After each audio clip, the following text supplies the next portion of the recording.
the books I read in the month of May, I already did a yes or maybe. So let's go a little bit more in depth as to why. Promise Me Sunshine is a yes. I give this a 5-star. This book made me go into a reading slump. I absolutely loved it. It made me cry. It's Friends to Lovers. It's a book about grief. The girl lost her best friend to cancer, and she's just going through it. She has a list of things to do, and MMC helps her go through it. And yeah, they end up, meeting at the end and falling in love with each other. I loved it. So cute. Could relate to some of the parts of this book. Made me cry. How I said, any book that makes me cry is an automatic 5-star. His Juliet was a maybe to me because I did not like the way the MMC acted. I also didn't like the way the FFMC acted. She was really insecure, and it's one of those things where, like, get it, you want to talk about certain topics, but she was just, I don't know, she was really annoying. I found her very annoying, and I hated it because I very loved the first book. There's a second book in the series that just came out too, and I love the first book. The first book was almost also a 5-star read for me, and this one I had high hopes for, and it just let me down.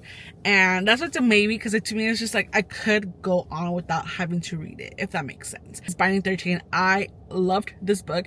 It has so much trauma. Check the trigger warnings, but even then it was just like I don't know how the people do it, but I had to take breaks in between the book because it literally made me cry. It literally made me just like, people go through this. Like, I can make a whole video about who the heck I like and who the heck I dislike, because that book made me just want to throw that shit across the fucking room and hit somebody with it, okay? Let's be honest, because yeah, but I enjoy that book. The next book is Almond, Clouds, and Bones. To be honest with you, I'm not a fantasy reader.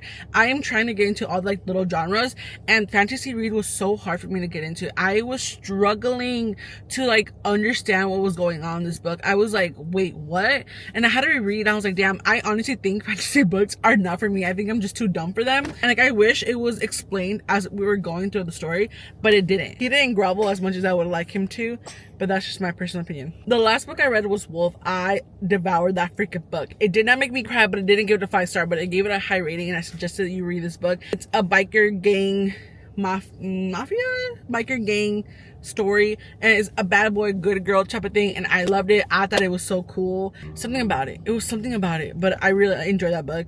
Those are all the books I read in the month of May with a little bit more explanation.